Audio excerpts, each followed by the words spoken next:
tempo é rápido, mas a palavra do Senhor, ela é linda e é maravilhosa. Eu convido os irmãos para abrir as suas Bíblias comigo nesta oportunidade, no livro de Êxodo.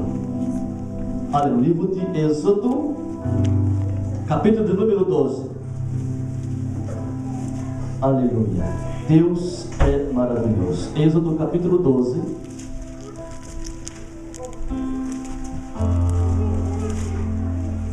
A partir do versículo 1. Nós estamos num culto festivo nesta noite.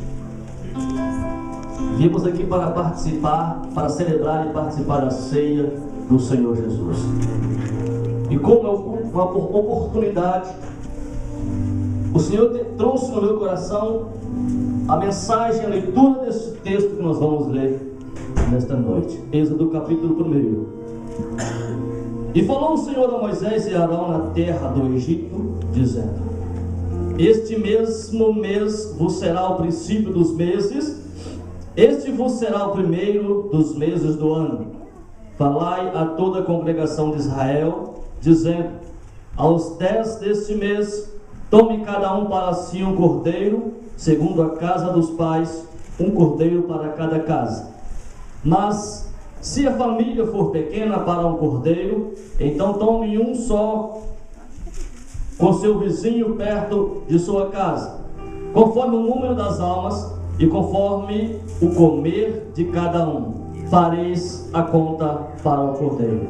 O cordeiro, um cabrito será sem mácula, um macho de 1 ano, o qual tomareis das ovelhas ou das cabras, e guardareis até o 14º dia deste mês, e todo o ajuntamento da congregação de Israel o sacrificará à tarde. E tomando do sangue, e pô-lo-ão em ambas as ombreiras e na verga da porta, na casa em que o comerem. E naquela noite comerão a carne assada no fogo, com pães asmos, com ervas amargosas a comerão. Não comereis dele nada cru, nem cozido em água, senão assado ao fogo, a cabeça com os pés e com a fressura.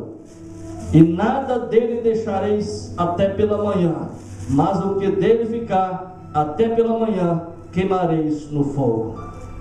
Versículo 11. Assim, pois, o comereis: os vossos lombos cingidos, os vossos sapatos nos pés, e os vossos cajados na mão, e o comereis apressadamente. Esta é a Páscoa do Senhor. E eu passarei pela terra do Egito esta noite, e ferirei todo o primogênito na terra do Egito, desde os homens até os animais, e sobre todos os deuses do Egito farei juízo. Eu sou o Senhor.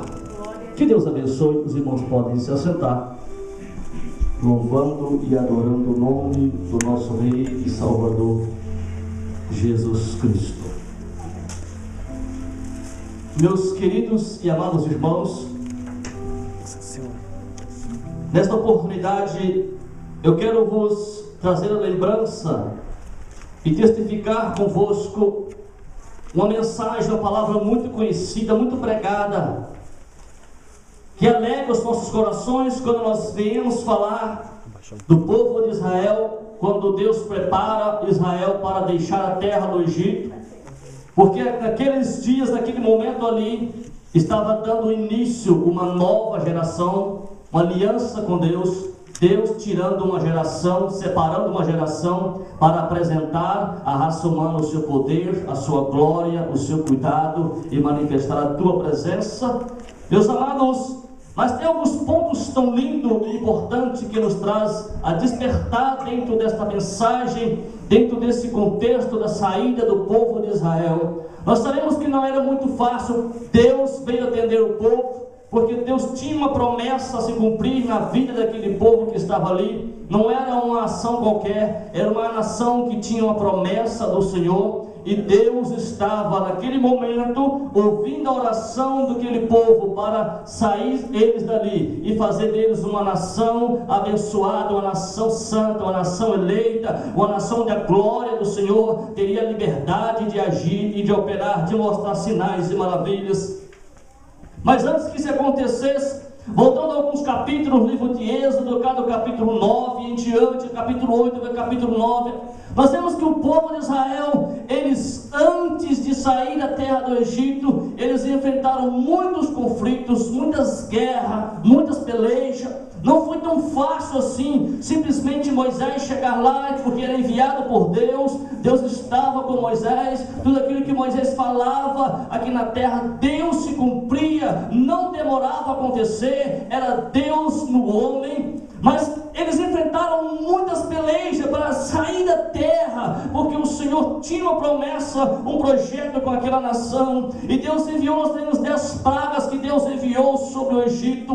Quando nós vemos falar sobre as pragas, nós ficamos assim pensando, por que Deus enviou as pragas? É porque tinha 10 deuses diferentes na terra do Egito. Os egípcios tinham 10 deuses, Faraó tinha 10 deuses, então Deus enviou as pragas, mostrando para os 10 Deus, para Faraó e aquela nação egípcia, que ele era maior do que os 10 deuses que eles o adoravam. E o último deles, aleluia, eu não quero entrar nesse assunto lá dos 10 deuses, porque esse é um assunto longo e nos exige um tempo maior para explicar sobre os 10 deuses, mas eu quero nos falar do último Deus, aleluia, que ele fala que é o Deus da vida. Meu querido, amado irmão, nós sabemos que a presença do Senhor, e Deus sempre procura em revelar a sua grandeza, a sua onisciência, como o único Senhor, como o único Deus. E Deus não precisa de ajudador, de alguém que fica com Ele, para ajudar a Ele, para auxiliar a Ele, porque quando Ele quer fazer, Ele dá uma ordem, Ele faz, Ele opera, porque Ele é o Senhor dos exércitos, aleluia. Meu querido amado irmão, e no Egito tinha 10 deuses para auxiliar o poder do nosso Deus.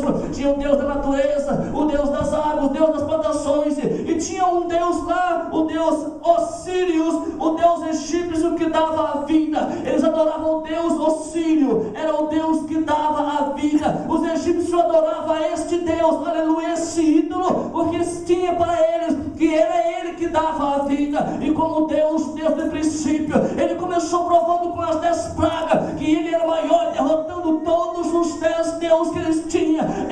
O Deus que dava a vida foi o último Deus que o Senhor dos exércitos resolveu aniquilar ali e provar para Ele que Ele era Deus da criação, de tudo que há, e toda a vida está em poder e domínio das suas mãos, aleluia. E para se cumprir o projeto e o plano do Senhor dos exércitos, Deus agora deixou por último o mais forte, o que mais forte teme o homem, que é a morte. Todo homem teme a morte, tem medo da morte, preocupa-se com a morte. Caso todos nós encontrássemos lugar para fugir da morte, ninguém quer morrer, é uma coisa que é um espanto no homem, aleluia. Mas os egípcios tinham um Deus ali, que era o Deus da vida. E quando chega o dia em que o Senhor dos exércitos dá uma ordem para Moisés, que estava chegando a hora que o povo iria sair da terra do Egito, então o Senhor armou o seu projeto, o seu plano, a último desafio, a última prova para os egípcios, que Ele era o Senhor acima de todas as coisas.